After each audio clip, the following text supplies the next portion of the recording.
Welcome back to Chatura TV HD. Hollywood movie reviews కోసం ఈ channel ని సబ్స్క్రైబ్ చేసుకోండి.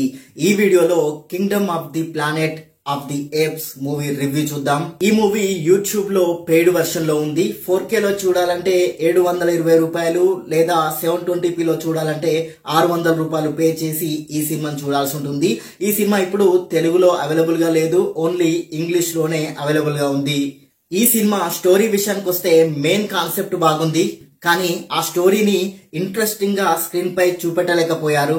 Slow narration and interesting elements లేకపోవడం వల్ల కొంచెం బోర్ ఫీల్ వస్తుంది. సినిమా క్లైమాక్స్ కూడా అంత ఇంప్రెసివ్ గా అనిపించలేదు. సినిమాలో ఎక్కడా కూడా ఒక హై మూమెంట్ కనిపించలేదు. సినిమా నార్మల్ గా సాగుతుందంటే సాగుతున్నట్టు వెళ్తుంది. ఇవన్నీ పక్కన పెడితే టెక్నికల్ పరంగా మాత్రం ఎక్కడా కూడా కాంప్రమైజ్ కాలేదు. విఎఫ్ఎక్స్ అయితే చాలా నేచురల్ గా నిజంగా ఏప్సే వచ్చి యాక్ట్ చేశాయా అని అనిపించేలా ఉంటుంది. Cinematography, VFX and background score ఈ సినిమాకి main plus points. Cinema run time ని కొద్దిగా తగ్గించుంటే బాగుండేది. ఈ సినిమాలో అడల్ట్ కంటెంట్ లేదు, ఫ్యామిలీతో కలిసి చూడొచ్చు.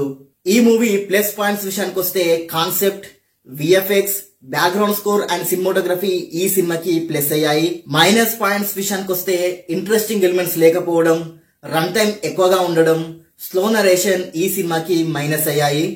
ఓవరాల్ గా మూవీ ఎలాగుందో ఒక్క ముక్కలో చెప్పాలంటే ఇది ఒక average movie, one time watchable. ఈ సినిమాకి నేను ఇచ్చే రేటింగ్ 5 కి 2.75 star rating. And thank you for watching. Please subscribe చతుర్య TV HD.